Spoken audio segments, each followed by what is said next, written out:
Hello guys, this is Sagar and welcome back to my YouTube channel SS study points. Student, हमने पहले part में किया था class 10th ICSC board chapter 1 force का question number 1 से लेके 5 तक के न्यूमेरिकल्स। आज हम इस वीडियो में करेंगे जो बाकी के न्यूमेरिकल्स रह गए थे वो न्यूमेरिकल हम इस वीडियो में कंप्लीट करेंगे। बट स्टार्ट करने से पहले मैं आप लोगों से कहना चाहूंगा कि अगर आपको थ्योरी पार्ट में कोई प्रॉब्लम है किसी चैप्टर में तो उसका जो टॉपिक है वो कमेंट सेक्शन में आप कमेंट करें ताकि मैं उस टॉपिक पे वीडियो बना के मैं अपलोड कर सकूं। सो बिना टाइम वेस्ट किए हम स्टार्ट करते हैं। क्वेश्चन नंबर 6 क्वेश्चन है two forces of equal magnitude are acting on a uniform bar AB of length 6 metre. तो यहाँ पे हमें एक फिगर हमें गिवन है ऑलरेडी क्वेश्चन में कि हमें हमारे पास एक AB बार है जिसका लेंथ कितना है 6 मीटर है। Which is pivoted on the centre as shown in figure, और ये जो बार है वो सेंटर पे क्या है, पाइवोटेड है। Determine the magnitude of force, magnitude of moment of force, पहला at the end A, second करना है at the end B, and हमें यहाँ पे कैलकुलेट करना है टोटल मोमेंट ऑफ कपल। अब फिगर में दो यहाँ पे फोर्स दे रखा है 5 न्यूटन का एंटी क्लॉकवाइज एंड 5 न्यूटन ये भी हमारा क्या है एंटी क्लॉकवाइज में ही क्या करेगा, रोटेट करेगा, राइट। मींस अगर हमारे पास ऐसा कुछ एक बार है और अगर हम यहाँ पे कोई फोर्स लगाएंगे तो ये एंटी क्लॉकवाइज में क्या करेगा, रोटेट करेगा। इन द सेम वे कि अगर हम फोर्स इधर से लगा रहे हैं तब भी हमारा क्या करेगा, एंटी क्लॉकवाइज में रोटेट करेगा। क्लियर। अब यहाँ पे आप देख पा रहे हैं कि two equal and opposite force लग रहा है। मींस ये फोर्स हमारा डाउनवर्ड है एंड ये फोर्स हमारा क्या है, अपवर्ड है। और जब two equal and opposite force लग रहे होते हैं देन वहां पे हमारा कॉन्सेप्ट आता है मोमेंट ऑफ कपल का। मोमेंट ऑफ कपल क्या होता है कि जहां पे two equal and opposite force लग रहे होते हैं। क्लियर। तो देखो सबसे पहले हमें यहाँ पे क्या सॉल्व करना है, first part moment of couple at end A। तो हम A के लिए यहाँ पे टाउ A कर दे रहे, क्या होगा, force into perpendicular distance, force into perpendicular distance. तो आप जरा पे देखें कि हमें फोर्स कितना लग रहा है 5 न्यूटन एंड यहां से लेके जो पाइवोटेड पॉइंट है मींस जो हम डिस्टेंस मेजर करते हैं तो जहां पे हम फोर्स अप्लाई कर रहे हैं और जो हमारा पॉइंट ऑफ रोटेशन होता है उसके बीच का डिस्टेंस हम लेते हैं परपेंडिकुलर डिस्टेंस। तो पॉइंट ऑफ रोटेशन हमारा ये है, फोर्स हमारा यहाँ पे लग रहा है तो इनके बीच का जो डिस्टेंस है ये कितना हमारे पास 3 मीटर और ये भी कितना रहेगा 3 मीटर, क्योंकि ऑलरेडी हमें क्वेश्चन में कह रखा भाई कि जो पाइवोटेड है वो कहां पे पाइवोटेड है, सेंटर पे पाइवोटेड। क्लियर। फोर्स हमारा कितना हो गया 5 न्यूटन एंड डिस्टेंस कितना है 3 मीटर। तो जो हमारा मोमेंट ऑफ फोर्स आ जाएगा at end A that is 15 newton metre. Clear. ये हमारा फर्स्ट पार्ट। सेकेंड पार्ट कह रहा है कि मोमेंट ऑफ फोर्स कैलकुलेट करना है एट द एंड B। तो इसको हम टाउ B से डिनोट कर रहे हैं।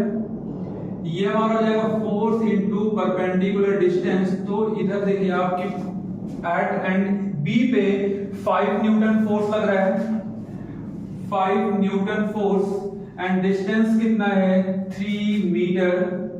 तो ये कितना हो जाएगा 15 न्यूटन मीटर, 15 न्यूटन मीटर। अच्छा, ये 15 न्यूटन मीटर हमारा कैसा रहेगा, एंटी क्लॉकवाइज, अभी मैंने बताया इधर। तो ये भी हमारा कैसा रहेगा, एंटी क्लॉक वाइज, और ये भी हमारा कैसा रहेगा, एंटी क्लॉक वाइज।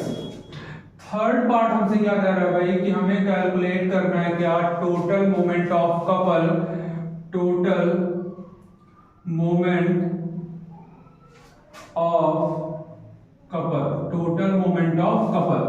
तो आपको बताया गया होगा फॉर्मूला कि टोटल मोमेंट ऑफ कपल क्या होता है कि जब two equal and opposite force लगते हैं उस केस में हम कैलकुलेट करते हैं टोटल, उस केस में हम कैलकुलेट करते हैं क्या, मोमेंट ऑफ कपल। एंड इसका फॉर्मूला क्या होता है, either one force, either one force and perpendicular distance, and perpendicular distance। तो यहाँ पे देखिए आइदर वन फोर्स हमारा कितना है, हम एक फोर्स लेंगे 5 newton, and perpendicular distance between the initial point and final point, या कह सकते हैं कि length of the bar. Clear? तो कितना है length of the bar? 6 metre.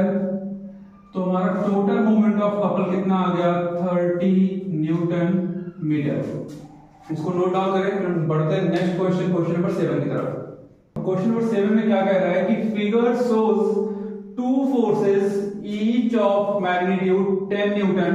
तो यहां पे देखो हमें दो फोर्सेस दिखाए जा रहे हैं, एक फोर्स A है, दूसरा क्या है B, और दोनों ही फोर्स का जो मैग्नीट्यूड है वो कितना है? 10 न्यूटन यहां पे और 10 न्यूटन यहां पे, राइट? कह रहा है acting at a point A and B at a separation of 50 centimetre in opposite direction। तो एक फोर्स हमारा देखो अपवर्ड लग रहा है 10 न्यूटन का, जो पॉइंट A पे लग रहा है, पॉइंट B पे जो फोर्स लग रहा है वो भी 10 न्यूटन है डाउनवर्ड, और इन दोनों फोर्स के बीच में जो डिस्टेंस है, जो सेपरेशन है, वो कितना दे रखा है हमें? 50 centimetre in opposite direction। Calculate the resultant moment of force about the point A, यानी कि A पॉइंट के अक्रॉस हमें मोमेंट ऑफ फोर्स निकालना है। देन कह रहा है B, यानी कि B पॉइंट के अबाउट अक्रॉस हमें मोमेंट ऑफ फोर्स कैलकुलेट करना है। एंड देन थर्ड हमें कह रहा है कि O situated exactly at the centre, यानी कि ये O है वो हमारा एकदम एग्जैक्टली सेंटर पे है, तो इस पॉइंट के अक्रॉस हमें मोमेंट ऑफ फोर्स निकालना है। तो देखो अब यहां पे सबसे पहले तो ये जो हमें डिस्टेंस दे रखा है 50 सेंटीमीटर का, इस डिस्टेंस को हम क्या करेंगे? मीटर में कन्वर्ट करेंगे, क्योंकि हमें कितने दे रखा है? सेंटीमीटर में दे रखा है। क्लियर? देखो जो हमारा फर्स्ट होगा सॉल्यूशन, इसका first part moment of force about A, तो हमारा क्या होगा? Force into perpendicular distance, force into perpendicular distance. देखो यहाँ पे हमारा फोर्स कितना लग रहा है?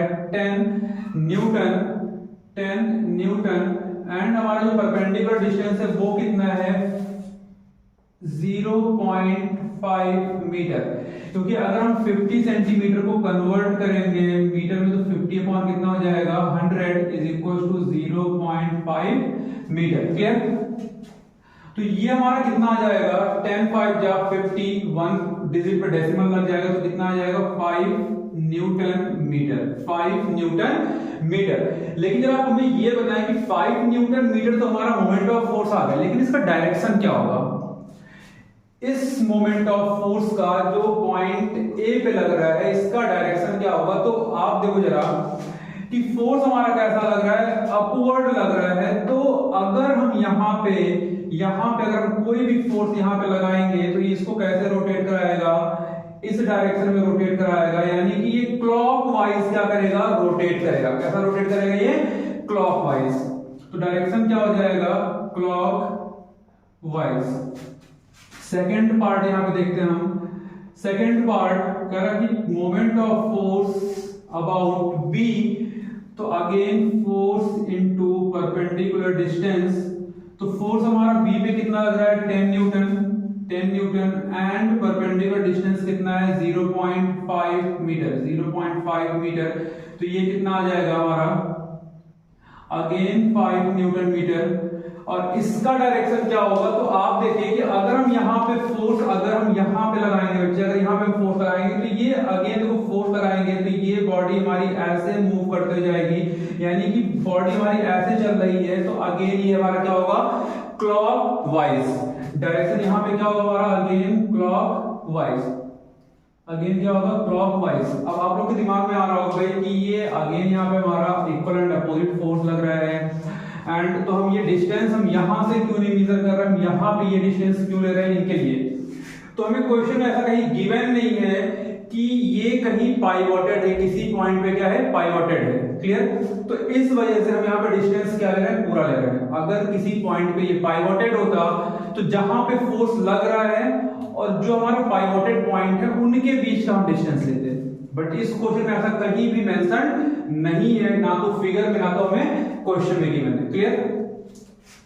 अब देखो थर्ड पॉइंट हमारा क्या कह रहा है, थर्ड पॉइंट हमें कह रहा है भाई कि इस सेंटर के क्रॉस हमें क्या निकालना है, मोमेंट ऑफ फोर्स, और सेंटर एकदम, और जो वो पॉइंट है वो बिल्कुल सेंटर में है। तो आप देखिए कि अगर टोटल डिस्टेंस हमारा 0.5 है तो यहां से लेके यहां तक का डिस्टेंस हमारा कितना होगा, 0.25, और यहां से लेके यहां तक का जो डिस्टेंस होगा वो कितना होगा, ये भी कितना होगा, 0.25। तो अगर हम यहां पे सेंटर पे निकालते हैं, मींस एट सेंटर, तो देखो सेंटर पे हमारा इधर से भी हमारा लग रहा है, मींस ए पॉइंट के क्रॉस लग रहा है और बी पॉइंट के क्रॉस भी लग रहा है। तो यहां पे कितना हो जाएगा, 10 न्यूटन इंटू 0.25 मीटर, प्लस इधर से भी लग रहा है तो ये भी हमारा कितना है, 10 न्यूटन इंटू 0.25, एक हमारा ए के लिए, दूसरा किसके लिए, बी के लिए। तो ये कितना आ जाएगा हमारे पास, 2.5 newton metre plus 2.5 newton metre, answer कितना आ जाएगा, 5 न्यूटन मीटर। आंसर क्या आ जाएगा, 5 न्यूटन मीटर। इसका स्क्रीनशॉट ले लें। देन हम बढ़ते हैं नेक्स्ट क्वेश्चन, क्वेश्चन नंबर 8। तो क्वेश्चन क्या कह रहा है हमें कि a steering wheel of diameter 0.5 metre, कह रहे हैं कि हमारे पास स्टीयरिंग व्हील है जिसका डायमीटर कितना में दे रखा है, 0.5 metre, is rotated anti clockwise. तो एंटी क्लॉकवाइज मतलब क्या, कि इस डायरेक्शन में रोटेट कर रहा है, ऐसे कुछ रोटेट कर रहा है anti clockwise, right. By applying two forces each of magnitude 5 newton, draw a diagram to show the application of forces and calculate the moment of forces applied. तो सबसे पहले हमें इस क्वेश्चन के लिए पहले आपको डायग्राम दिखाना है बना के, एंड देन हमें कैलकुलेट करना है मोमेंट ऑफ फोर्स। क्लियर। तो देखो हमें यहाँ पे स्टीयरिंग बनाते हैं, तो मान लो कि ये जो हमारा स्टीयरिंग है, ये इसका डायमीटर में कितना दे रखा है, 0.5 मीटर। तो मान लो भाई यहां से लेके ये जो हमें डिस्टेंस दे रखा है वो कितना दे रखा है, 0.5 मीटर। ये हमारा डायमीटर है, ये हमारा क्या है, डायमीटर है 0.5 मीटर। कह रहा है कि एंटी क्लॉकवाइज डायरेक्शन में रोटेट कर रहा है, और जो फोर्स का मैग्नीट्यूड है वो कितना है, 5 न्यूटन है। तो मान लो कि हमने एक फोर्स इधर अप्लाई किया, एक फोर्स हमने इधर अप्लाई किया 5 न्यूटन, तो ये एंटी क्लॉकवाइज में रोटेट कराना स्टार्ट करेगा, एंड दूसरा फोर्स हमने यहां पे अप्लाई किया 5 न्यूटन। क्लियर। तो यहां पे आप देख पा रहे हैं कि ये ऐसे रोटेट कराएगा, एंड देन इस तरीके से ये एंटी क्लॉकवाइज क्या करेगा, रोटेट करना स्टार्ट करेगा। अब इस फिगर में एक और चीज दिख रहा है भाई कि दोनों फोर्स का जो मैग्नीट्यूड है वो क्या है, सेम है। फोर्सेस हमारे इक्वल एंड अपोजिट डायरेक्शन में है, तो इट मींस कि यहां पे जो कॉन्सेप्ट लगेगा वो लगेगा मोमेंट ऑफ कपल का। यहां पे कौन सा कॉन्सेप्ट लगेगा, मोमेंट ऑफ कपल का। तो ये तो हो गया हमारा डायग्राम, एंड देन अब इसको हम सॉल्व करेंगे। तो देखो मोमेंट ऑफ कपल क्या होता है, moment of couple is equals to either force into perpendicular distance. अब हमारे पास फोर्स कितना है, चाहे आप ये फोर्स ले लें या फिर ये फोर्स ले लें, आइदर फोर्स का मतलब, तो ये हो गया हमारा क्या, 5 न्यूटन इनटू परपेंडिकुलर डिस्टेंस कितना है इन दोनों फोर्सेस के बीच में, 0.5 मीटर। तो ये हमारे पास कितना आ जाएगा, 2.5 न्यूटन मीटर। डायरेक्शन की हमें रिक्वायरमेंट नहीं है, क्योंकि डायरेक्शन यहाँ पे ऑलरेडी कर रहा है कि ये एंटी क्लॉकवाइज में क्या कर रहा है, रोटेट कर रहा है। क्लियर। तो ये हमारा क्या हो गया, आंसर। अब बढ़ते हैं नेक्स्ट क्वेश्चन की तरफ, क्वेश्चन नंबर 9। जो हमारा नेक्स्ट क्वेश्चन है, क्वेश्चन नंबर 9 क्या कह रहा है, a uniform metre scale is 10 GF is pivoted at its 0 mark तो हमें कैलकुलेट करना है, कह रहा है what moment of force depresses the scale. तो कह रहा है देखो डिप्रेस क्या होता है, झुकना। डिप्रेस मींस क्या होता है, जैसे मान लो कि ये हमारे पास है तो ये अगर इधर कुछ झुक जा रहा है तो हम क्या बोलेंगे, डिप्रेस बोलेंगे, राइट। एंड सेकंड हमें क्या कैलकुलेट करना है, how can it be made horizontal by applying least force. Clear. तो देखो हमें पहली चीज कि हमें यूनिफॉर्म मीटर स्केल की बात कर रहे हैं, तो हमेशा जब भी यूनिफॉर्म मीटर स्केल का हमें क्वेश्चन में कोई मेजरमेंट नहीं गिवन होगा तो हम 0 to 100 सेंटीमीटर क्या करेंगे, लेट करेंगे। क्लियर। अगर हमें क्वेश्चन में कुछ गिवन है कि भाई 0 to 70, 0 to 80, 0 to 90, देन हम उस मेजरमेंट को हम फॉलो करेंगे। अदरवाइज जो हम स्टैंडर्ड लेते हैं वो 0 to 100 सेंटीमीटर। क्लियर। तो सबसे पहले हम एक फिगर देख लेते हैं भाई कि लेट सपोज कि ये हमारा क्या है कि यूनिफॉर्म मीटर स्केल है, यहां पे क्या है 0 मार्क है, 0 सेंटीमीटर, और इधर हमारा क्या है 100 सेंटीमीटर, 100 सेंटीमीटर। ये हमें क्या दिया है 100 सेंटीमीटर। क्लियर। कह रहा है कि uniform metre scale of 10 GF, यानी कि जो ये यूनिफॉर्म मीटर स्केल है इसका जो वेट हमें गिवन है वो हमें कितना गिवन है 10 GF। इसका वेट हमें कितना गिवन है 10 GF। तो हम जो भी मीटर स्केल होता है उसके वेट को हम मिड पॉइंट पे लेट करते हैं। क्लियर। तो मान लो कि इसका मिड पॉइंट हमारा यहाँ पे क्या है 50 सेंटीमीटर, और यहाँ पे इसका वेट सिचुएटेड है दैट इज 10 GF, 10 GF। और कह रहा है कि ये जो पूरा यूनिफॉर्म मीटर स्केल है वो 0 मार्क पे क्या है, पाइवोटेड है। 0 मार्क पे क्या है, पाइवोटेड है। तो ये हमारा 0 मार्क, और यहाँ पे हमारा स्केल क्या है, पाइवोटेड है। इस 0 मार्क पे क्या है, पाइवोटेड है। तो हमें पहला कैलकुलेट करना है what moment of force depress the scale. Clear. तो हमें यहाँ पे कैलकुलेट करना है पहले मोमेंट ऑफ फोर्स कैलकुलेट करना है। तो मोमेंट ऑफ फोर्स कैसे यहां पे कैलकुलेट करेंगे, मोमेंट ऑफ फोर्स हम कैसे यहां पे कैलकुलेट करेंगे, moment of force, moment of force. तो देखो यहां पे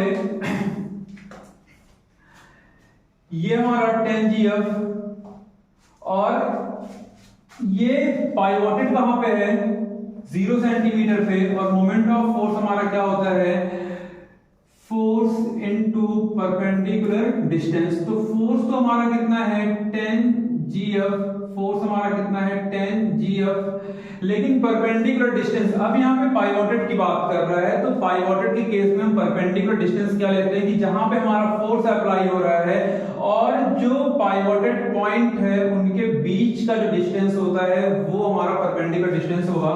तो यहां पे हमारा यहां से लेके यहां तक का डिस्टेंस कितना होगा 50 सेंटीमीटर। तो मल्टीप्लाई करेंगे इधर किससे 50 सेंटीमीटर से, तो ये हमारा आ जाएगा 500 GF सेंटीमीटर। ये हमारा मोमेंट ऑफ फोर्स होगा। सेकंड क्वेश्चन हमसे क्या कह रहा है, सेकंड पार्ट में हमसे यहाँ पे क्या पूछा जा रहा है, सेकंड पार्ट में, सेकंड पार्ट कह रहा है कि how can it be made horizontal by applying least force, यानी कि इस मोमेंट ऑफ फोर्स से ये क्या है, झुका हुआ है। ये जो हमारा यूनिफॉर्म स्केल है वो क्या है, झुका हुआ है इस मोमेंट ऑफ फोर्स से। बट अब यहां पे क्वेश्चन क्या कर रहा है कि अगर इसको हमें हॉरिजॉन्टल लेना मींस एकदम, जैसे मान लो कि ये हमारा यूनिफॉर्म स्केल है और ये झुका हुआ है, ये झुका हुआ है। अब कह रहा है कि हमें कितना फोर्स लगाना पड़ेगा, कितना मिनिमम फोर्स लगाना पड़ेगा, कितना मिनिमम फोर्स लगाना पड़ेगा ताकि ये हॉरिजॉन्टल हो जाए, ये हमारा क्या हो जाए, हॉरिजॉन्टल हो जाए। तो देखो मिनिमम फोर्स हमने पढ़ा भाई कि जितना हमारा डिस्टेंस होगा, जितना हमारा परपेंडिकुलर डिस्टेंस हम बढ़ाएंगे फोर्स हमारा उतना कम होता जाएगा, फोर्स हमारा उतना कम होता जाएगा। यानी कि इस यूनिफॉर्म मीटर स्केल में जो हमारा मैक्सिमम डिस्टेंस हम किसको कंसीडर करेंगे, अब 100 को, क्योंकि अगर हम मैक्सिमम डिस्टेंस 100 लेते हैं तो हमारा फोर्स क्या हो जाएगा, कम हो जाएगा। क्लियर। तो फॉर सेकंड केस यहां पे लेट करते हैं कि let the maximum perpendicular distance is 100 centimetre. Clear? तो अब देखो यहां से यहां तक का हमें डिस्टेंस पता है 50 सेंटीमीटर, और यहां से लेके यहां का भी डिस्टेंस कितना हो जाएगा 50 सेंटीमीटर। तो अब हम यहां पे इस 100 सेंटीमीटर पे कोई फोर्स यहां पे लगाएंगे इसको बैलेंस करने के लिए। तो हमने मान लिया कि यहां पे जो हमारा फोर्स लग रहा है वो क्या लग रहा है, x लग रहा है। यहां पे हमारा फोर्स क्या लग रहा है, x लग रहा है।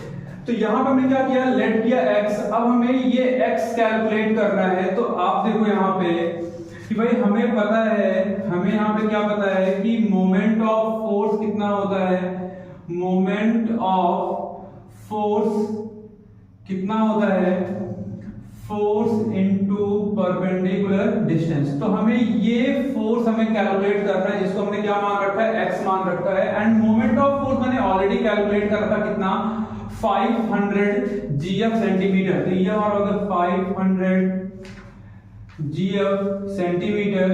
फोर्स को हमने कितना लेट कर रखा है, x। फोर्स को हमने x लेट कर रखा है एंड परपेंडिकुलर डिस्टेंस कितना है, 100 सेंटीमीटर। अब x को कैलकुलेट करने के लिए 100 इधर मल्टीप्लाई में है, इधर आगे क्या हो जाएगा, डिवाइड हो जाएगा। तो ये हो जाएगा 500 gf सेंटीमीटर अपॉन 100 सेंटीमीटर। अब ये सेंटीमीटर कैंसिल आउट हो जाएगा, 0 से 0 कैंसिल आउट। हमारे पास कितना आ गया, x की वैल्यू 5 gf। x की वैल्यू कितनी आ गई, 5 gf।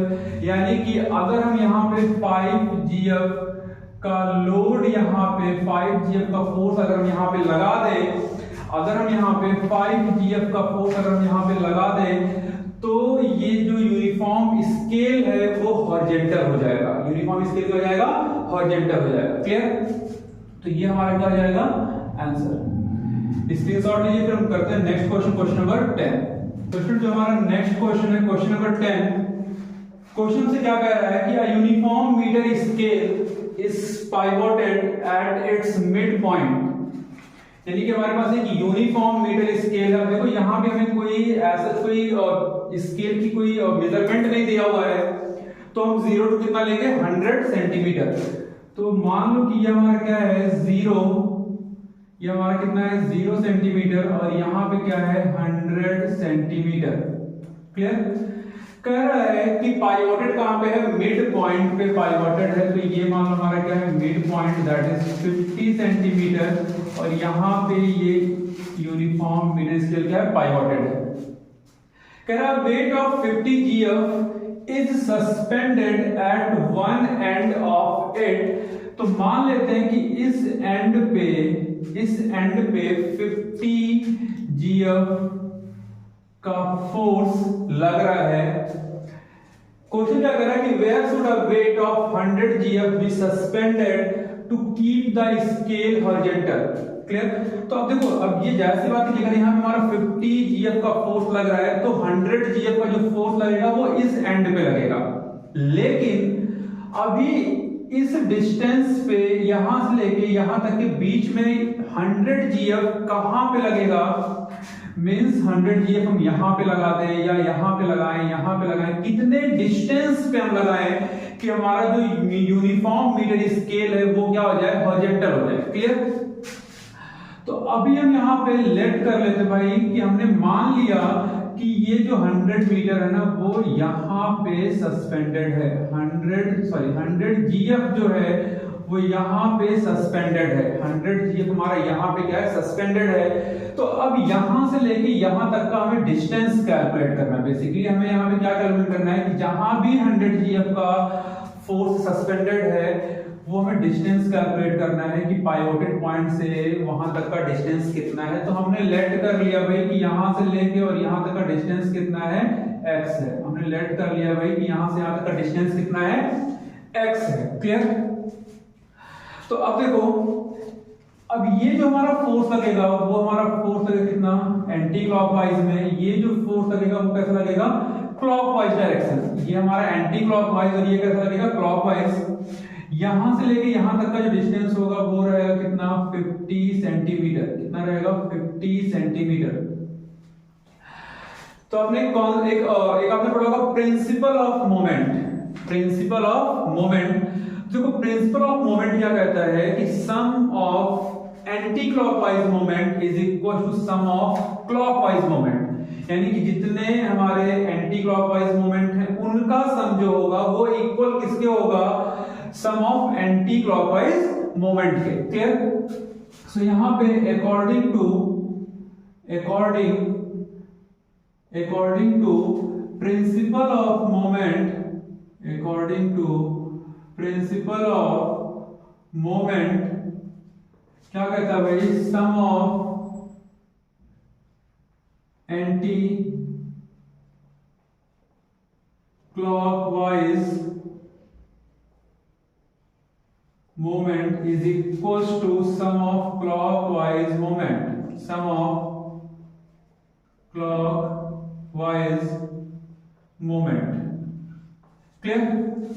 अब जब देखिए एंटी क्लॉकवाइज मोमेंट क्या है, फोर्स, अब यहां पे हमारे पास एक एंटी क्लॉकवाइज में लग रहा है एंड एक क्या है, क्लॉकवाइज में है। तो एंटी क्लॉकवाइज में क्या हो जाएगा, फोर्स इनटू परपेंडिकुलर डिस्टेंस। तो फोर्स कितना है 50 GF एंड परपेंडिकुलर डिस्टेंस कितना है 50 सेंटीमीटर। तो सम ऑफ एंटी क्लॉकवाइज कितना हो जाएगा 50 GF into 50 centimetre is equals to sum of clockwise moment कितना है, तो 100 GF और ये परपेंडिकुलर डिस्टेंस कितना है x, जो हमें कैलकुलेट करना है। तो ये हो गया हमारा 100 GF इनटू x सेंटीमीटर। तो x हमें कैलकुलेट करना है, 100 इधर मल्टीप्लाई में, इधर हम ट्रांसफर करेंगे तो डिवाइड में हो जाएगा। तो ये हमारा हो जाएगा 50 GF into 50 centimetre upon 100 GF, 100 GF। अब देखो ये GF से GF क्या हो जाएगा, कैंसिल आउट, एक जीरो से ये जीरो कैंसिल आउट, इस जीरो से ये जीरो कैंसिल आउट, इधर क्या रह जाएगा हमारा x। तो देखो यहां से हमारा x कितना आ गया, x हमारा आ गया 25 सेंटीमीटर, यानी कि जो हमारा 100 GF का जो फोर्स सिचुएटेड है अपोजिट साइड, वो कितने डिस्टेंस पे सिचुएटेड है, 25 सेंटीमीटर के डिस्टेंस पे। अगर इसको हम यहाँ पे सिचुएट करेंगे तो जो हमारा यूनिफॉर्म स्केल है वो क्या हो जाएगा, हॉरिजॉन्टल हो जाएगा। क्लियर? अगर हम इस 100 GF को 25 सेंटीमीटर के डिस्टेंस पे सिचुएट करेंगे तो हमारा जो यूनिफॉर्म स्केल है वो क्या हो जाएगा, हॉरिजॉन्टल हो जाएगा। तो ये आपका क्या हो गया आंसर। इसका स्क्रीनशॉट लीजिए, फिर हम बढ़ते हैं नेक्स्ट क्वेश्चन की तरफ। Question number 11। नंबर 11 है हमारे पास, a nut is opened by a wrench of length 20 centimeter. If the least force required is 2 Newton, find the moment of force needed to loosen the nut. Clear? यानी कि हमारे पास एक 20 centimetre का क्या है, wrench है, और किसी नट को ओपन करने के जो लीस्ट फोर्स की रिक्वायरमेंट है वो कितनी है, 2 न्यूटन। तो कह रहा मोमेंट ऑफ फोर्स कैलकुलेट करना है। अब मैंने आपको प्रीवियस वीडियो मैंने बताया था, पार्ट 1 में मैंने आपको बताया था, एक क्वेश्चन इसी बेसिस पे था, इसी तरीके से था कि अगर हमें किसी नट को ओपन करना है देन वहां पे हमारा जो मूवमेंट होता है ओपन करने के लिए वो होता है एंटी क्लॉकवाइज, और अगर हमें नेट को टाइट करना होता है तो वो होता है हमारा क्लॉकवाइज। क्लियर? तो लेट सपोज कि ये हमारे पास यहाँ पे हमारे पास कोई एक रेंच है, ये हमारे पास क्या है, कोई एक रेंच है जिसका लेंथ हमें दे रखा है। देखो रेंच कुछ ऐसा ही दिखता है, हमें रेंच कुछ ऐसा ही दिखता है, जिसका हमें लेंथ कितना दे रखा है 20 सेंटीमीटर। हमें लेंथ कितना दे रखा है 20 सेंटीमीटर, और यहाँ पे हमें क्या करना है, नेट ओपन करना है। नेट ओपन करना है तो फोर्स हमारा किधर लगेगा, एंटी क्लॉकवाइज डायरेक्शन में। मींस हम ऐसा लगेगा ताकि हमारा ये जो रेंच है वो एंटी क्लॉकवाइज में क्या करे, रोटेट करे। क्लियर? तो अब देखो यहाँ पे न्यूटन दे रखा है, यहाँ पे 20 सेंटीमीटर दे रखा है। तो सबसे पहले यहाँ पे हम यूनिट कन्वर्ट करेंगे, सेंटीमीटर से कन्वर्ट करेंगे इसमें मीटर में। तो ये कितना हो जाएगा 0.2 मीटर, 0.2 मीटर। तो हमें कैलकुलेट क्या करना है, मोमेंट ऑफ फोर्स। हमें कैलकुलेट करना बच्चे मोमेंट ऑफ फोर्स। तो मोमेंट ऑफ फोर्स कितना हो जाएगा, मोमेंट ऑफ फोर्स कितना हो जाएगा, फोर्स इनटू परपेंडिकुलर डिस्टेंस। तो फोर्स हमें दे रखा है 2 न्यूटन, परपेंडिकुलर डिस्टेंस कितना आ गया 0.2 मीटर एंड आंसर हमारा कितना आ गया 0.4 न्यूटन मीटर। ये हमारा क्या हो गया आंसर, ये हमारा क्या हो गया आंसर। स्क्रीनशॉट लिए फिर हम बढ़ते हैं नेक्स्ट क्वेश्चन, क्वेश्चन नंबर 12 की तरफ। तो next question is a physical balance has its arm of length 60 centimeter and 40 centimeter, 60 centimeter and 40 centimeter, clear. तो कह रहे एक हमारे पास क्या है फिजिकल बैलेंस है जिसके आर्म का जो लेंथ है वो क्या है 60 सेंटीमीटर एंड 40 सेंटीमीटर। देखो जो फिजिकल बैलेंस होता है नॉर्मली क्या होता है कि किसी एक पॉइंट पे क्या रहता है सिचुएटेड रहता है, एक आर्म हमारा ये हो गया, दूसरा आर्म क्या हो गया ये हो गया। बट अगर हम यहाँ पे देखो ये 50-50 के रेशियो में है, लेकिन हमें यहाँ पे क्या कह रहा है कि एक आर्म का लेंथ कितना है 60 सेंटीमीटर है एंड दूसरे आर्म का लेंथ कितना है 40 सेंटीमीटर है, क्लियर। सो लेट्स सपोज कि ये हमारा क्या है एक फिजिकल बैलेंस है, ये हमारा क्या है फिजिकल बैलेंस है।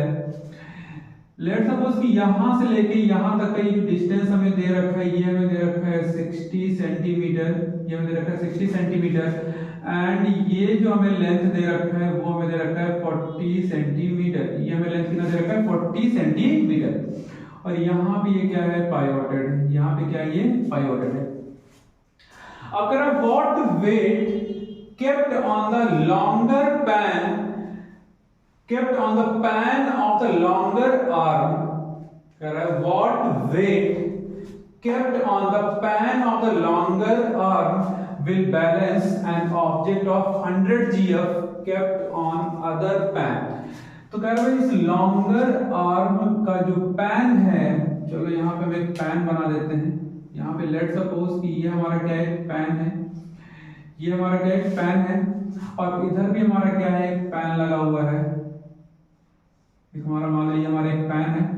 करें इस लॉन्गर साइड का जो आर्म है इस पे हम कितना वेट रख दें कि दूसरी तरफ जो 100 जीएफ का जो वेट रखा होगा उसको क्या कर लेगा वो बैलेंस कर लेगा। 100 जीएफ का जो वेट रखा है इसको ये क्या करेगा बैलेंस करेगा।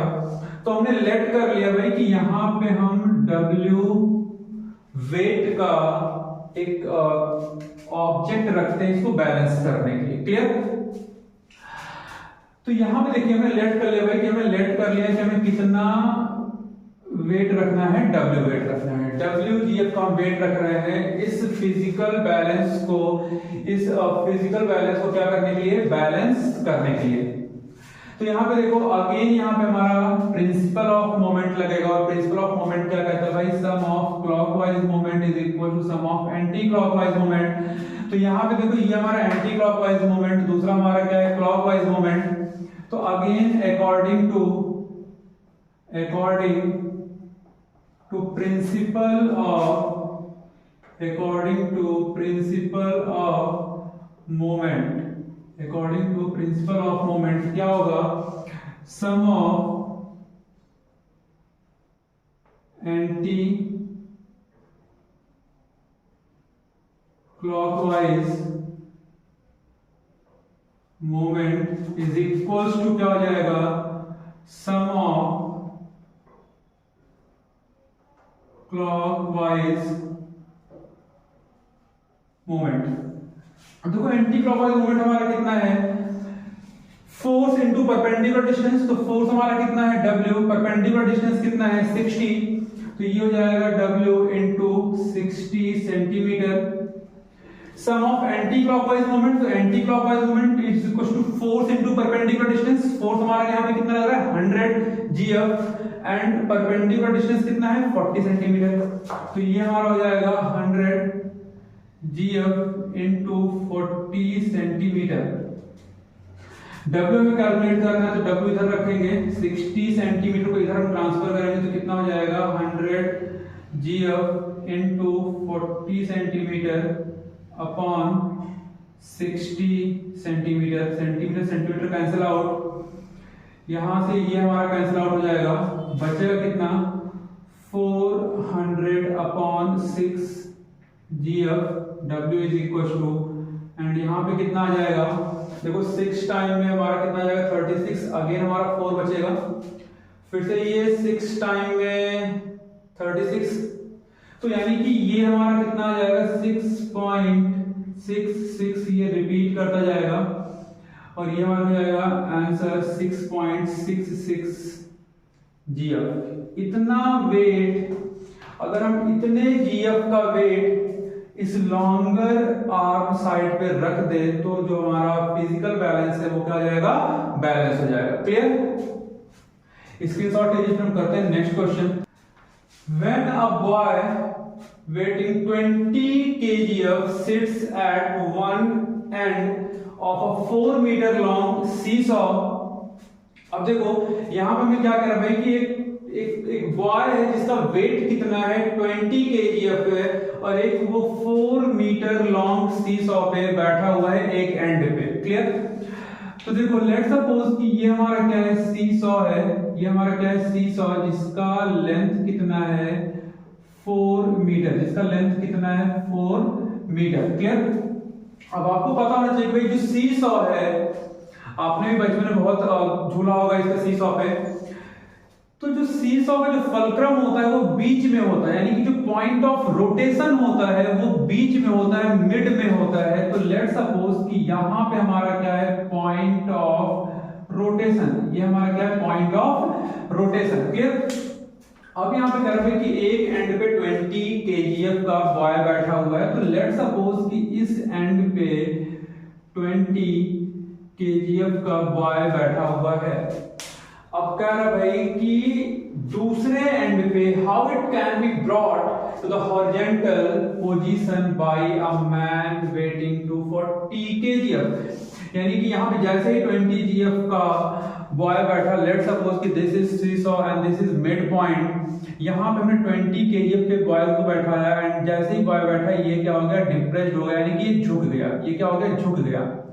क्वेश्चन में कह रहा है भाई कि हम दूसरे एंड पे 40 kgf के एक मैन को बैठाना है, तो हम कितने डिस्टेंस पे बैठाएं, कितने डिस्टेंस पे हम बैठाएं इस एंड पे 40 kgf के मैन को कि वापस अपने हॉरिजॉन्टल पोजीशन पे आ जाए। क्लियर? तो हमने भाई यहाँ पे लेट कर लिया भाई कि हमने यहाँ पे बैठा दिया 40 kgf के मैन को। क्लियर? तो आप देखो कि अगर ये हमारा मिड पॉइंट में, तो ये डिस्टेंस हमारा कितना होगा 2 मीटर। ये डिस्टेंस हमें पता है, देखो ये टोटल डिस्टेंस हमारा कितना होगा 2 मीटर, ये टोटल डिस्टेंस हमारा कितना होगा 2 मीटर टोटल डिस्टेंस होगा। बट हमने लेट कर लिया कि 40 kgf का जो मैन है वो इधर कहीं बैठा हुआ है, इधर देख लेते हैं, इधर कहीं बैठा हुआ है 40 kgf का मैन, इधर कहीं बैठा रहा है इसको बैलेंस करने के लिए। तो अब ये डिस्टेंस हमें कैलकुलेट करना है, तो हमने लेट कर लिया भाई कि जो डिस्टेंस है वो कितना है, x है। ये डिस्टेंस हमें कितना दे रखा है, x दे रखा है, और यही x हमें क्या करना है, कैलकुलेट करना है। तो again according to principle of moment, sum of anti clockwise moment is equals to sum of clockwise moment. यहां पे लिखते हैं solution according to principle of moment, sum of anti clockwise moment is equals to sum of clockwise moment, sum of clockwise moment। अच्छा student, आपने यहाँ पे एक चीज आपने गौर किया होगा कि मैंने हर एक क्वेश्चन में फॉर्मूला यूज किया है, मैंने फॉर्मूला लिखा है। उसका रीजन ये है कि ड्यू टू एनी रीजन जब हम बोर्ड में बैठते हैं ना, तो हमारे पास प्रेशर मींस हमारे पास ऑटोमेटिक एक प्रेशर जनरेट हो जाता है। तो क्वेश्चंस हो सकता है due to any reason question हमारे गलत हो सकते हैं, आंसर हमारा गलत हो सकता है। तो उस केस में अगर आप फॉर्मूला लिखते हैं, जो भी इंफॉर्मेशन हमें क्वेश्चन में गिवन है वो चीज आप मेंशन करते हैं, तो वहां पे आपको हाफ मार्क्स 1 मार्क्स मिल जाता है। तो 0 की जगह पे अगर हमें हाफ मार्क्स या 1 मार्क्स मिल जाता है तो ये हमारे लिए क्या है, बेटर ही है। क्लियर? तो आप भी हर क्वेश्चन में जो भी क्वेश्चन आप सॉल्व करेंगे किसी भी चैप्टर का, अगर फॉर्मूला रिक्वायर्ड है तो वहां पे आप फॉर्मूला मेंशन करेंगे। क्लियर? अब देखो यहाँ पे कि भाई एंटी क्लॉकवाइज मोमेंट कितना है, 20 इंटू 2, तो फोर्स इंटू परपेंडिकुलर डिस्टेंस, तो 20 kgf into 2 metre is equals to clockwise moment कितना हो जाएगा, 40 kgf इंटू एक्स। एक्स हमें कैलकुलेट करना है, इस 40 kgf को इधर ट्रांसफर करेंगे तो ये हो जाएगा 20 kgf into 2 metre upon 40 kgf। देखो ये कैंसिल आउट हो जाएगा, 0 से 0 कैंसिल आउट, 2 1 जा 2, 2 2 जा 4, 2 1 जा 2, 2 1 जा 2।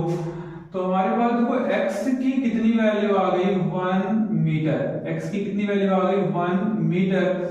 इट मीन्स कि अगर हम इस 40 kgf मैन को हम 1 मीटर की डिस्टेंस पे बैठा दें तो जो हमारा सी सॉ है वो क्या हो जाएगा, बैलेंस हो जाएगा, हॉरिजॉन्टल पोजीशन में आ जाएगा। सो स्टूडेंट, आई होप कि आपको वीडियो समझ में आया होगा।